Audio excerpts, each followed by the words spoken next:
Es momento de entrevista en BTV Noticias y ya estoy en compañía del director de Uruguay Crece Contigo, Pablo Mazzini. Gracias por estos minutos.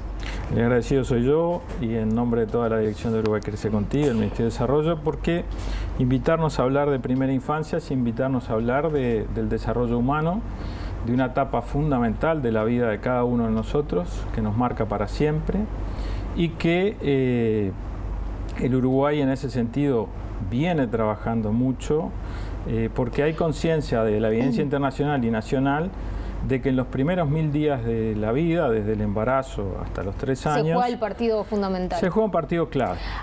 Ustedes dicen que están llegando en el marco del crecimiento de Uruguay Crece Contigo a lo largo de estos años a un 35% de la demanda potencial y que, por ejemplo, una de las cosas que captan son, bueno, futuras madres, padres de niños de 0 a 3 años es lo particular, pero también en particular en situaciones de riesgo, ya sea por prematurez, bajo peso al nacer, anemia, sí, situaciones de violencia doméstica.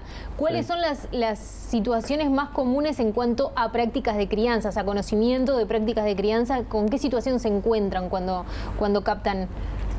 Bueno, ahí, en primer lugar, Uruguay Crece Contigo, para ubicarnos, tiene 2 dimensiones de trabajo.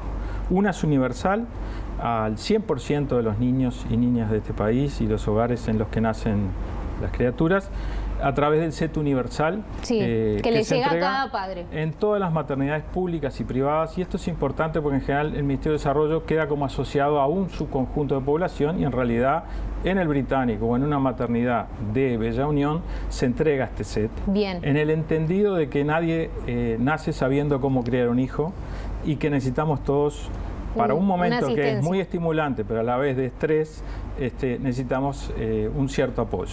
Y después está el otro trabajo que hacen con algunos grupos en particular. Exactamente. Aquellos hogares donde nosotros identificamos factores de riesgo sociosanitarios, bueno, a esos hogares adicionamos un trabajo en domicilio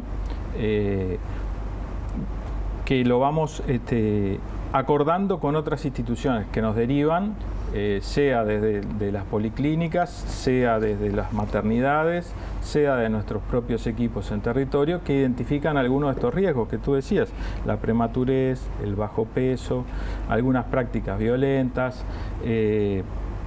temas de nutrición, en fin, también temas de pobreza.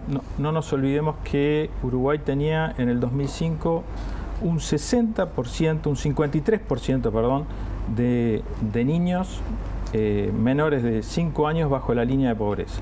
Hoy tenemos un 17%, que es muchísimo. Se bajaron 35 puntos en estos años, pero eso es una condición estructural que estresa a la familia en donde nace un niño y a los papás y a las mamás. Hoy en día se repite mucho y en diferentes ámbitos de la información que Uruguay está atravesando un momento de mucha violencia en la sociedad y en estos primeros años se pueden ayudar a mejorar muchísimas cosas en la crianza de los niños. Una de las cosas que ustedes detectan tiene que ver con situaciones, por ejemplo, de violencia doméstica que se dan en los hogares. ¿Qué trabajo hacen ustedes y otras organizaciones con niños? Bueno, en todas las instituciones hay conciencia de esto, se están construyendo protocolos de trabajo y de derivación, de identificación y derivación entre los equipos de salud, nosotros, el INAU, el CIPIAB, para detectar y para poder orientar. En general, todas las familias desarrollamos prácticas de crianza violentas. Esto no es un problema de... según UNICEF, el 60% de los hogares uruguayos tienen alguna práctica violenta. Es un estudio que publicó UNICEF en el 2017 que nos muestra eso. Y curiosamente, más violenta es la práctica de crianza cuanto más pequeño es el niño. Entonces ahí tenemos muchísimo para trabajar. También en parte se puede interpretar como violencia por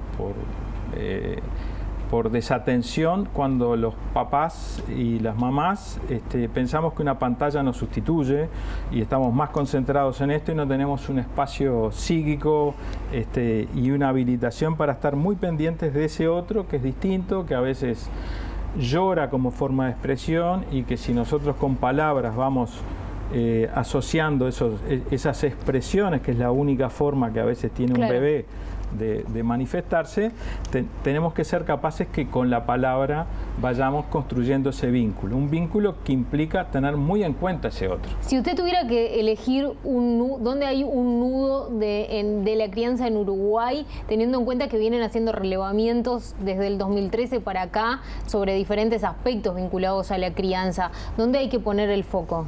Yo creo que uno claramente es que los niños precisan que estemos atentos a ellos y que sepamos que son distintos a nosotros y que podamos ir poniendo con palabras que él va sintiendo, ella va sintiendo y nosotros ayudemos a ponerle palabras. ¿Por qué? Porque el lenguaje de ellos es el llanto y nosotros las palabras contribuyen al desarrollo cognitivo y a la construcción de vínculos.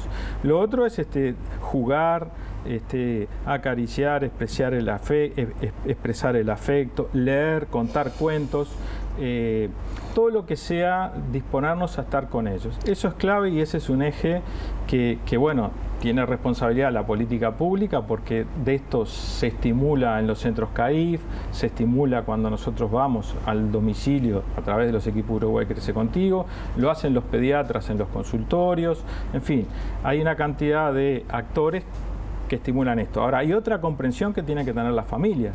O sea, el Estado nunca puede sustituir a las familias en esto. Puede apuntalar con estos materiales de crianza que te decía al principio, que entregamos con el CET Universal. El otro tema que me parece que es fundamental son los aspectos de nutrición. El Uruguay está haciendo, como toda la región, una transición nutricional donde los problemas de déficit van cediendo paso a los problemas de sobrepeso y obesidad. Y esto es grave. ¿Por qué? Porque en el pronóstico vital de cada uno de nosotros, la obesidad va a tener efectos en la hipertensión, se va a traducir o se puede traducir en hipertensión, en la diabetes, en problemas de dislipemias, en definitiva, puede comprometer la salud a futuro y eso tiene impactos en las prestaciones y en los costos del sistema de salud que va a tener que atender a estos pacientes o futuros pacientes que podríamos evitar que lleguen a esa situación. Entonces, gordo, el concepto de gordo, que antiguamente creíamos que gordo es sano, gordo no es sano, tenemos que trabajar en esa dirección. Se están haciendo acciones del Ministerio de Salud que nosotros acompañamos y que son de las cosas que trabajamos en domicilio cuando acompañamos a la familia. Pablo Mazzini, quedarán muchos datos y muchos temas para volver a abordar cuando vuelvan a presentar datos este año que van a estar trabajando. Gracias por estos minutos. Bueno, macanudo, gracias a ustedes.